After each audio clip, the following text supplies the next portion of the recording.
And who won the day? Dublin.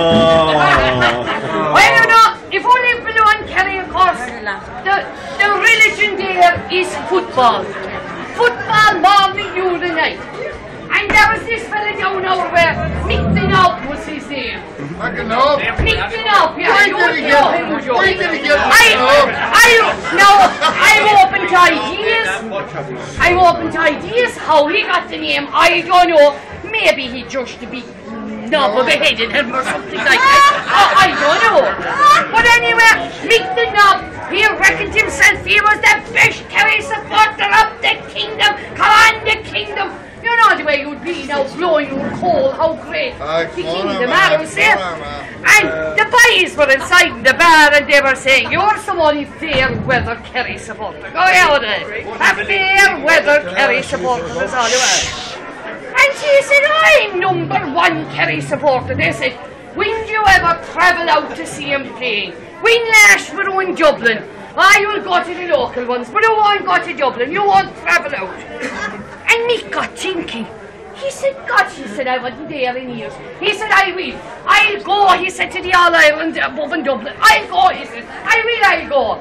And they said, you know, when you go to Dublin, you might get a bit more action than the football. And Mick said, yeah, he said, 'tis years since I had any action like that, he said. And I always heard it said, if you didn't use it, you'd lose it.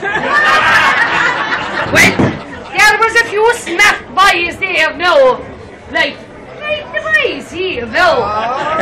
And one of them put the hand into the bucket and he pulled out a little fish to these blue tablets. Will you show them there what they're like? And he gave them to Mick the Knob and he said, look, he said, use them, he said, when you go to Dublin, he said. They'd rise the dead, he said, that firewood, he said. Viagra, he said, tis the thing, he said, to use. He said, sure, I have, he said, even the boys here are using them as eye drops. Look, it does nothing for his sex drive, but it makes him look hard. Well, Mick the Knob anyway, up he goes to Dublin. Now, the weather wasn't great now all here, but in all honesty, 2 years ago, do you remember the summer, the rain pelting down morning, noon and night? And the night before the match, the rain was something dreadful.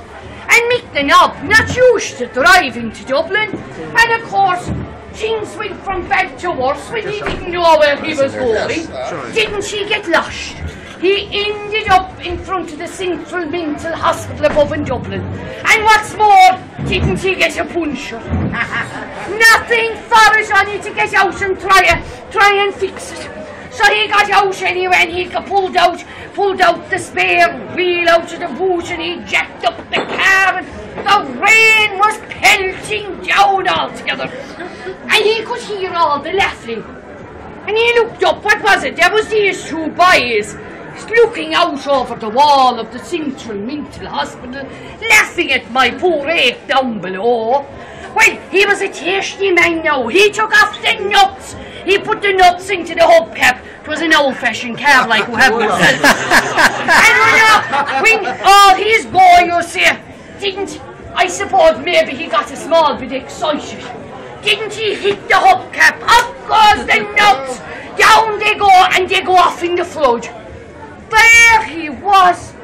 The spare wheel to go on the car and no nuts to tight. And the boys above making game and they're laughing. And he got right mad, he said, 'tis all right, he said, for you to laugh at the Kerry fooling here down below. He said, but what am I going to do now? And one of the boys above said, he said, can't you take a nut off the other 3 wheels, he said, and won't 3 nuts keep him going, he said. Well, my boy was delighted. He did this anyway. And you know, he looked up, he said, God, he said, how did he think of that? Well, he said, I wouldn't have thought of that at all. And my boys looked down, they said, we're here because we're mad, not because we're bloody stupid. Well, my boy, the following day anyway, he got the loose into town. Lads were ever on the loose. Well, whoever were on the roads.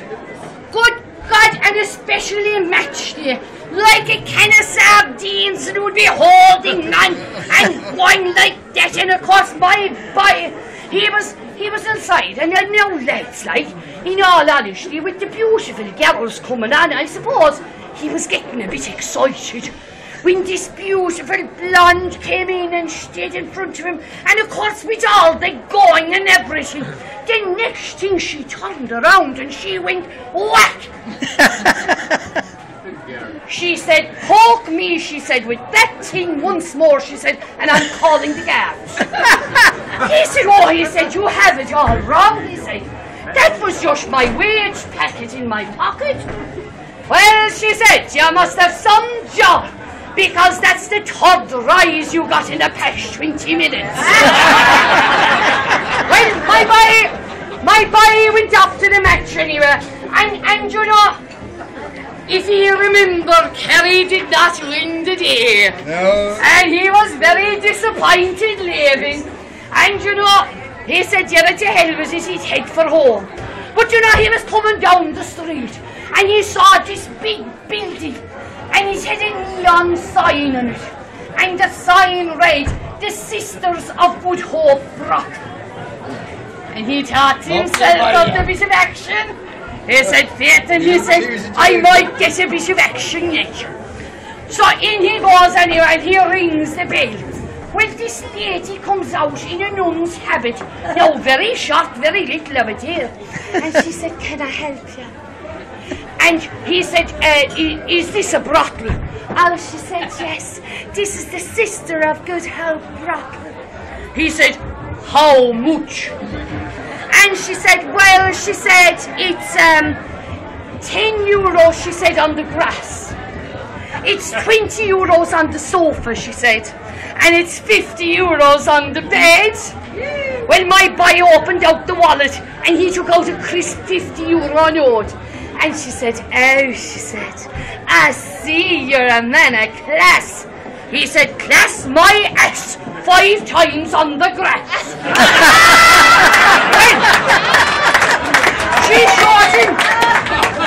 She showed him where to go. She said, go down, she said, that corridor there now, and swing your right, she said, and go out the green door there at the bottom. Well, my boy, he built up a head of steam, down he goes, out there, and out the door like a rocket. If he did, the door slam behind him. And he turned around him on the outside at the other side of the street. And he went to go back in and the door wouldn't open. And he read this sign on the door. It said, you've just been screwed by the Sisters of Good Hope. Well, nothing for it, only my boy to go home. And when he arrived below, of course my boys were still below at the bar. And of course they were asking him, how did you get on above in Dublin? And he said, don't talk to me about Dublin. Don't talk to me, he said, about Dublin. I don't want to hear about it. They said, no, mind the match. Did you get a bit of action? He said, he said, go in. They said, come on. What did them tablets do for her? Oh, he said, wait till I tell you, he said, about them tablets, he said. When I was going up to Dublin, he said, do you know, he said, there's a toll now, he said, and you have to put in money into this toll. And he said, I put my hand into my pocket, he said, and not realising, he said, wasn't the tablets inside with the change, he said. Well, the minute I threw it in, he said, the barrier shut up, he said, like that. He said, 'tis true for he boys could rise anything. But he said, wasn't I the lucky man I didn't take him myself? Because when I was coming home 2 days after, the barrier was still standing.